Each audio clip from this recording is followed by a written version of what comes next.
I'm with Boston Power Player Yitz Magence from the law firm of Gilmartin Magence. Home inspections play a major role in a real estate purchase, Yitz. So for a buyer out there who's not familiar with the process, do you have any tips in regards to how to deal with the home inspection? Yes. First, make sure you have an inspector that you're comfortable with, that has a good reputation. I'm sure your realtor would be able to give you some suggestions. Ask friends who have recently bought a home or a condominium and whether they were happy with their inspector. Go to the inspection, obviously, with the inspector. Make sure you understand all the working mechanicals in the home. Once the inspection is over, your inspector will typically give you a written report, but they will also be giving you verbal cues at the time of the inspection of what issues probably need to be addressed, which you would approach the seller through the real estate agent to see if the seller is willing to address any issues.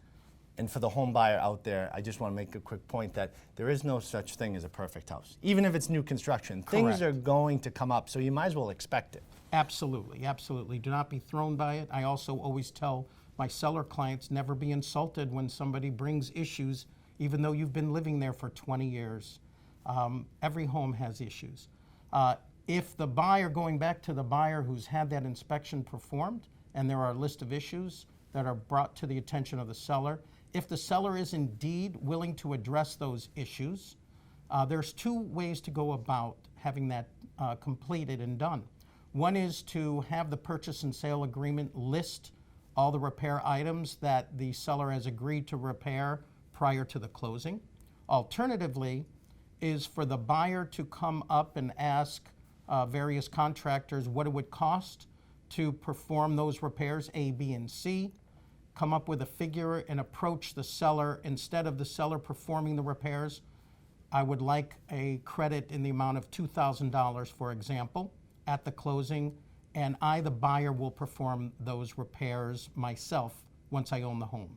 What's nice about the seller credit, getting an actual dollar figure tied to it, is you as the buyer are able to do it yourself with your people. Correct. You get to choose which contractor, and you also get the benefit of a relationship with that contractor, so that if there's any follow-up work that needs to be done a month later, maybe they missed a certain patch of the wall that you didn't notice right away, they'll come back to do it. If they had done it for the seller, there's no relationship there.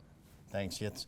And if you have questions about your personal home inspection, if you're buying a property in the Boston area and would like to reach out to Yitz directly, you can go to his firm's website at gmlawllp.com. And we have more tips right here on our page on boston.com.